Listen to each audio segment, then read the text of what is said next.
You will not be able to stay home, brother. You will not be able to plug in, turn on, and cop out. You will not be able to lose yourself on Skag and skip out for beer during commercials because the revolution will not be televised. The revolution will not be televised. The revolution will not be brought to you by Xerox in 4 parts without commercial interruptions. The revolution will not show you pictures of Nixon blowing a bugle and leading a charge by John Mitchell, General Abrams, and Mendel Rivers to eat hog maws confiscated from a Harlem sanctuary. The revolution will not be televised. What happens when the revolution becomes televised? Within a neoliberal contemporary context of politics, aesthetics, and representations, resistance is no longer completely disregarded or demonized. It is instead commodified. When resistance becomes a narrative for the next Hollywood blockbuster or a brand adapted by corporate advertisements, how do we shift our understanding of Gil Scott-Heron's lyrics? When celebrities self-proclaim as activists for the sake of public relations, when the public intellectual is slowly becoming a figure of the past, when media platforms work to indoctrinate this generation with gleaming hopes of liberalism, how do we reclaim the radicality of a revolution? With the birth of a liberal mainstream media that co-opts representations and definitions of revolution for the preservation of the existing status quo, you will still not be able to plug in, turn on, and cop out. Hank Willis Thomas's branded series, featuring photographic and inkjet prints, interrogates the commodification of blackness in the entertainment industry, which has always been hyperfixated upon and confined within the American imagination and dominant representations. Now situated during a context when revolution, protest, and resistance have become exploitable brands, adapted by the entertainment industrial complex to sell a sense of neoliberal optimism and progressivism, his works have new meanings.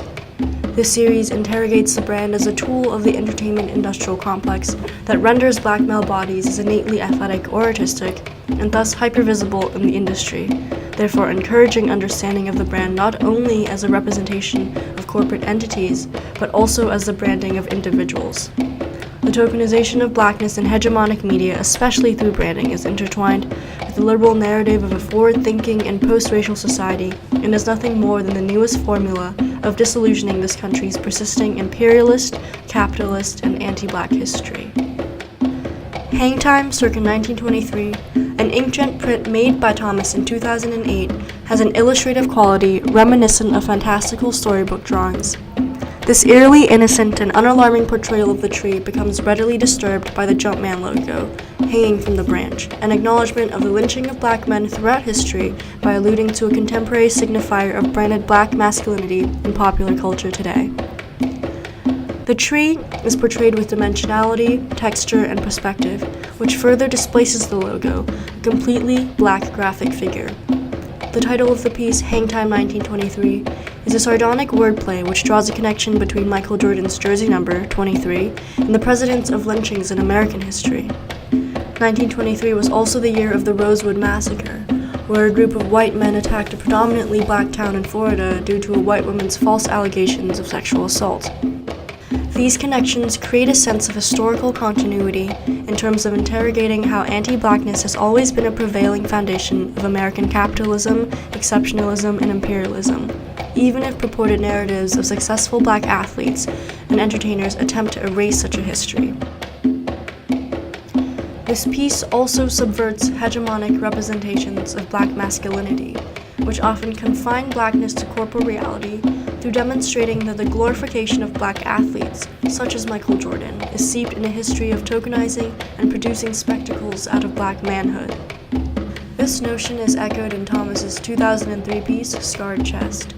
The 9 Nike swooshes presented as scars branded onto a man's body, dismembered by the photo's tight composition, disengages the audience with today's glamorized conceptions of branded black masculinity, and in turn questions the injurious nature of the commodification of blackness. The shadows and highlights of the photograph emphasize the muscles of the chest, abdomen, and pelvis, forcing the viewer to confront the black male's position within the libidinal economy, a position simultaneously defined by hypersensationalized fear and desire. Thomas also uses the Nike logo to question the confinement of black consciousness in his 2003 black and white print, Branded Head. The placement of the protruding Nike swoosh on the skull alludes to the numbing of black consciousness and black subjectivity perpetuated by the profiteering of token images of black athletes and entertainers, which ultimately reinforce disillusioned representations of blackness for corporate interests. When we consider the historical connotation of branding, during the slave trade as a tool of white supremacy and the current commodification of blackness through utilizing black bodies as brand names, any narrative of progress construed by the entertainment industrial complex is utterly discredited. Thomas continues to contest the existence of unequivocal narratives regarding blackness in other pieces such as Absolute Reality 2007, a black and white inkjet print, which reconfigures the iconic and recognizable Absolute Vodka advertisement into a statement upon the irreconcilable nature of anti-blackness. Through its exposure highlighting the vodka bottle-shaped pool of blood on the jarring, rough concrete sidewalk, the photograph points to the desensitizing nature of corporate advertising. The grim essence of this photo, with the man's body appearing in the right corner as blood oozes out in motion, confronts the audience with stark brutality, while they're still subconsciously seduced by the image as a whole, due to the immediate connection to Absolute Vodka's glamorous tropes of advertising.